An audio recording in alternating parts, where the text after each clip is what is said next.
Three-team trade here. Jerami Grant gets signed and traded to the Knicks. Obi Toppin and a 2024 second via the Pistons goes to Portland. And then Evan Fournier and a 2025 second get dumped to San Antonio. So Vic, we call Victor Wembanyama Vic here, not Wemby. It's a Brendon edict, calling him Vic, so he sounds like an adult. Also, real quick, just while we're on this topic, yeah, he's 7'3". Also an edict. He said it at that kids event, and everyone wants. Like sometimes I swear, the next time I turn on the TV, we're going to be calling Victor Wembanyama 8'2". Like he's 7'3". It's okay. That's also still very tall, but he's not 7'5". He's not 7'4". He told us how tall he is. We don't need to do it for the content. He is 7'3". Did he have shoes on? Did he have shoes on when he said that? Okay. I'm just going to trust what he told us. I don't know if he meant shoes or not.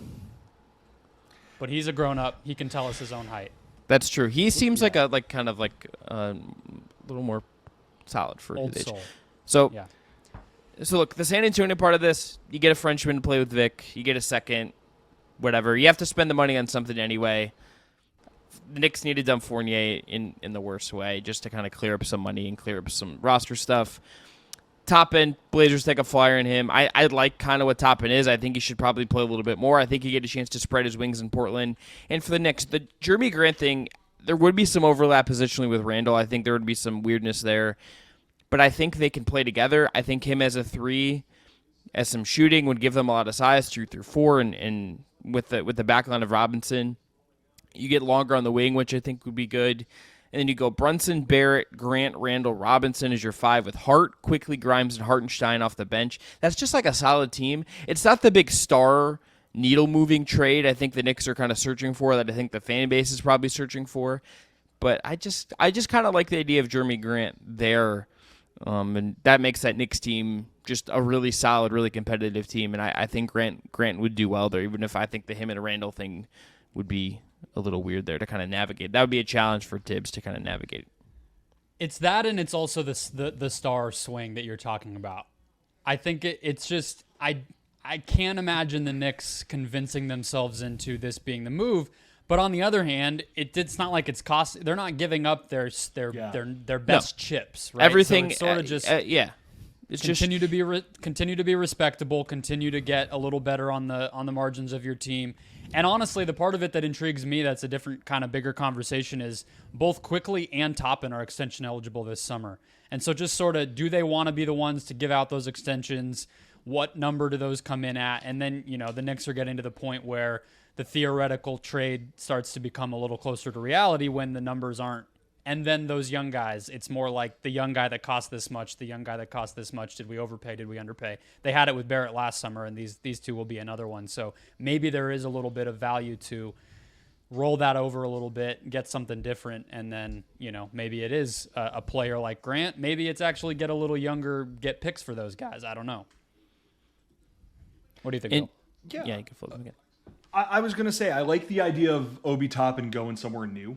I think that's kind of the big thing here. Is I just want to see that guy who he hasn't gotten nearly enough opportunities. I think in New York, he's always been a really fun player when he's gotten onto the floor, and I think having him be part of what would end up being a youth movement in Portland in this situation would be. I'd really like that. I think Grant is just a guy who can get his, and I think we saw with the Knicks, they just kind of lack enough guys who can go out and get theirs. It's like Randall is just such an up and down player. Barrett is such an up and down player that you're banking on Jalen Brunson, and then you're just hoping you can cobble together something with the rest. So the fact that they're not really giving up a ton of stuff, it's picks, it's getting off of Fournier's deal and giving Vic a French guy to go to restaurants to. I don't know what French be. Smoke long, thin cigarettes together, and Toppin to get a guy who can bolster a thing that you need without diving in. And this is the big thing here, without diving into your real valuable collection of draft capital without having to move a Quentin Grimes, an Emmanuel Quickly, a Mitchell Robinson type of dude. I like the framework of that deal.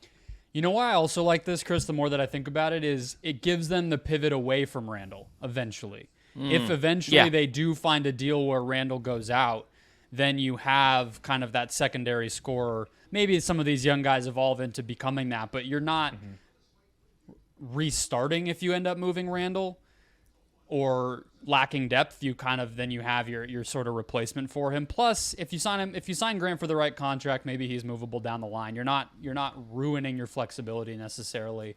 Also, the Toppin thing. Some of the lineups from an athleticism standpoint that they could throw out there, if Toppin ended up in Portland, of Scoot, Sharp, Simons, Toppin, and hopefully somebody that's not Drew Eubanks or Yusuf Nurkic, so that my dreams could come true. They just need some sort of athletic center, and I'll be good to go. And get them a coach. Get them a coach who just will let them fly. Get me like their version of Will Hardy, and we're cooking in Portland.